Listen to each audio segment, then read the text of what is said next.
is hard to believe that it's been 25 years since the world first met Jerry, George, Elaine, and Kramer. Seinfeld debuted July 5th, 1989 on NBC. The groundbreaking series about nothing changed the television landscape forever with its seemingly unlikable characters and addictive catchphrases. You all know yada, yada, yada. A quarter of a century later, it's still considered one of the best TV sitcoms in history. TV Guide is out with a special edition honoring a quarter century of Seinfeld. And joining me now, editor for TV Guide, Stephen Battaglio. Nice to see you, Stephen. Great to see you, Alex. So this show was on for 9 seasons, but, you know, the legacy is certainly still with us big time. I mean, I think of so many different episodes, like even that cartoon episode when George dates a girl who looks just like Jerry. So what was it about Seinfeld that was so revolutionary?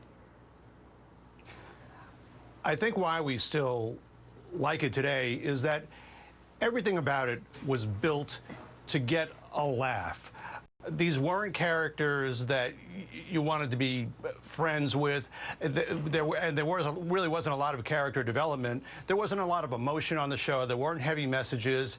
Everything was about the gag. The stories were all elaborate setups to a gag that had a great payoff at the end. And that's why they're as funny today as when they first aired. It was very much like I Love Lucy, which had a very long life in syndication. Oh, yeah. You take Seinfeld today, and if you're a TV station that has that show and you have a program that's failing, you can put Seinfeld on, and you're going to get a better rating. People like it, and they like seeing them over and over again. Yeah, well, here's a point. I mean, it's a show about nothing, okay? Here's a clip from season 3. Jerry is trying to just pick up his rental car. Let's watch it. I don't understand. I made a reservation. Do you have my reservation? Yes, we do. Unfortunately, we ran out of cars. But the reservation keeps the car here. That's why you have the reservation. I know why we have reservations. I don't think you do. If you did, I'd have a car. See, you know, I got to tell you, that happened to me once recently, and I was reminded of this episode.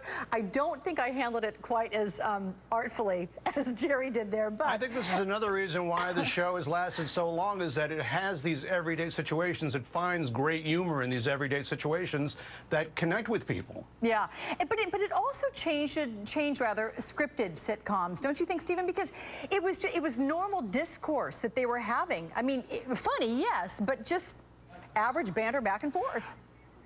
Well, it was very interesting. You know, the Seinfeld episode that aired 25 years ago today was the pilot that NBC had passed on for the 1989-90 fall season. And the reason for that is because they tested it with audiences. They showed the pilots to people and they asked them what they think. And most people didn't like it. In fact, the test report said not one segment of the audience said that they would watch this show again. They were confused by it. They thought that, what are they doing hanging out in the laundromat? Not a lot's happening here. All those little things that made the show very intimate, that had that sort of realistic discussion, and the way that they talked about the things that really bugged them and their little neurosis. It was lost on people because situation comedy was very different at that time.